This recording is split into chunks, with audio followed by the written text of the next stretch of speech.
ভারতে করোনায় প্রাণহানির ঝুঁকি বাড়াচ্ছে বায়ু দূষণ। ইউরোপিয়ান সোসাইটি অব কার্ডিওলজির জার্নালে উঠে এসেছে এই তথ্য। তাতে বলা হয়েছে, জুন পর্যন্ত ভারতে যত মৃত্যু হয়েছে তার 17% বায়ু দূষণের সঙ্গে সম্পর্কিত। বিশ্ব স্বাস্থ্য সংস্থার হিসেবে প্রতি বছর বায়ু দূষণের কারণে বিশ্বে প্রায় ৭০ লাখ মানুষের মৃত্যু হয়।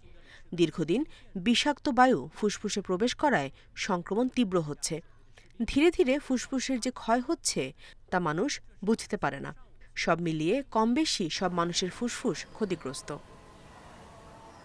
শ্বাসযন্ত্রের সমস্যা মৃত্যুকে ত্বরান্বিত করছে, কিন্তু বার্ষিক বায়ু দূষণের সঙ্গে এবার যোগ হয়েছে করোনা সংক্রমণ, যার প্রধান শিকার ফুসফুস। ফলে নভেম্বর থেকে জানুয়ারি শীতের মৌসুমে কি পরিস্থিতি হতে চলেছে তা নিয়ে এরই মধ্যে উদ্বেগ প্রকাশ করেছেন বিশেষজ্ঞরা। কারণ কলকাতা সহ ভারতের বায়ু শীতে আরও দূষিত হয়ে ওঠে। এরই মধ্যে বাড়তি উদ্বেগ বাড়িয়েছে ইউরোপিয়ান সোসাইটি অব কার্ডিওলজির জার্নাল কার্ডিওভাস্কুলার রিসার্চ সিভিআর এর প্রকাশিত প্রতিবেদন। এতে বলা হয়েছে, গত জুন পর্যন্ত ভারতে কোভিডে যত মৃত্যু হয়েছে তার 17%ই বায়ু দূষণের সঙ্গে সম্পর্কিত।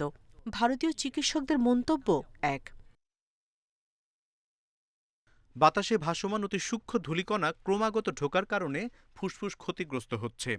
আগে থেকেই ফুসফুস ক্ষতিগ্রস্ত হওয়ায় করোনার ধাক্কা তারা সামলাতে পারেননি। বিশ্ব স্বাস্থ্য সংস্থার হিসেবে সবচেয়ে দূষিত দেশের তালিকায় প্রথমেই ভারতের স্থান। করোনায় দ্বিতীয় ধাপের সংক্রমণ রোধে বাড়তি সতর্ক থাকার পরামর্শ চিকিৎসকদের। রাজ্য সরকারগুলো নিতে শুরু করেছে বায়ু দূষণ কমানোর নানা পদক্ষেপ। Nusrat Jerin, Independent news.